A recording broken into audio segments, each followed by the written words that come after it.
പ്രിയപ്പെട്ടവരെ, തെരഞ്ഞെടുപ്പിങ് അടുത്തെത്താറായി. പത്തനംതിട്ടക്കാർ ഭാഗ്യമുള്ളവരാണ്. എന്തുകൊണ്ടെന്നാൽ സഖാവ് ടി.എം. തോമസ് ഐസക്കിനെയാണ് ഇത്തവണ സ്ഥാനാർത്ഥിയായി ലഭിച്ചിരിക്കുന്നത്. കക്ഷി രാഷ്ട്രീയത്തിന് അതീതമായി കേരളമാകെ സ്നേഹാദരങ്ങളോടെ ഹൃദയത്തിൽ ഏറ്റുവാങ്ങുന്ന സൗമ്യദീപ്തമായ രാഷ്ട്രീയ മുഖമാണ് സഖാവ് തോമസ് ഐസക്കിന്റേത്. നവകേരളത്തിന്റെ നിർമ്മിതിയിൽ നമ്മൾ ഈ മനുഷ്യനോട് ഏറെ കടപ്പെട്ടിട്ടുണ്ട്. കേരളത്തിന്റെ വികസന സംസ്കാരത്തെ മാറ്റിമറിച്ച ജനകീയാസൂത്രണത്തിന്റെ മുൻനിരയിൽ സഖാവ് തോമസ് ഐസക് ഉണ്ടായിരുന്നു. ഇന്ന് നാം കാണുന്ന കേരളത്തിന്റെ മഹാവികസനങ്ങൾ, നമ്മുടെ ആശുപത്രികൾ, പള്ളിക്കൂടങ്ങൾ, റോഡുകൾ, പാലങ്ങൾ, ഇതെല്ലാം യാഥാർത്ഥ്യമാക്കിയ കിഫ്ബി പദ്ധതിക്ക് മുൻകൈയെടുത്തതും തോമസ് ഐസക് അല്ലാതെ മറ്റാരുമായിരുന്നില്ല. കേരളത്തിന്റെ വളർച്ചയിൽ അടയാളപ്പെടുത്തപ്പെട്ട ഇങ്ങനെയൊരു വ്യക്തിത്വം നമുക്ക് അധികമില്ല. 10 കൊല്ലം ധനമന്ത്രിയായിരുന്ന ടി.എം. തോമസ് ഐസക്കിന് സ്വന്തമായി ഇപ്പോഴും ഒരു വീടില്ല എന്ന് തിരഞ്ഞെടുപ്പ് നാമനിർദ്ദേശ പത്രികയിലെ സ്വത്തുവിവരം വായിക്കുമ്പോൾ നാം തിരിച്ചറിയുന്നുണ്ട്. ആയിരക്കണക്കിന് പുസ്തകങ്ങൾ മാത്രമാണ് തോമസ് ഐസക്കിന്റെ സമ്പാദ്യം. ആയിരക്കണക്കിന് കോടിയുടെ ഇലക്ട്രൽ ബോണ്ട് അഴിമതികൾക്കിടയിലാണ്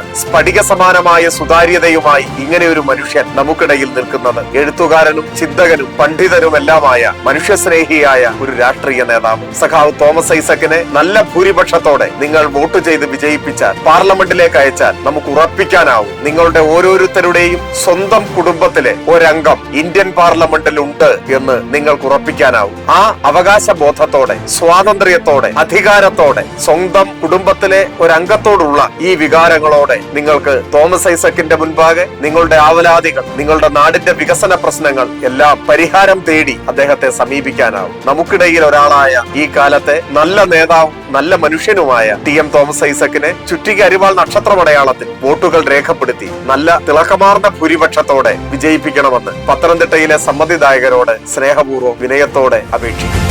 പത്തനംതിട്ടയിൽ ഇത്തവണ തോമസ് ഐസക്.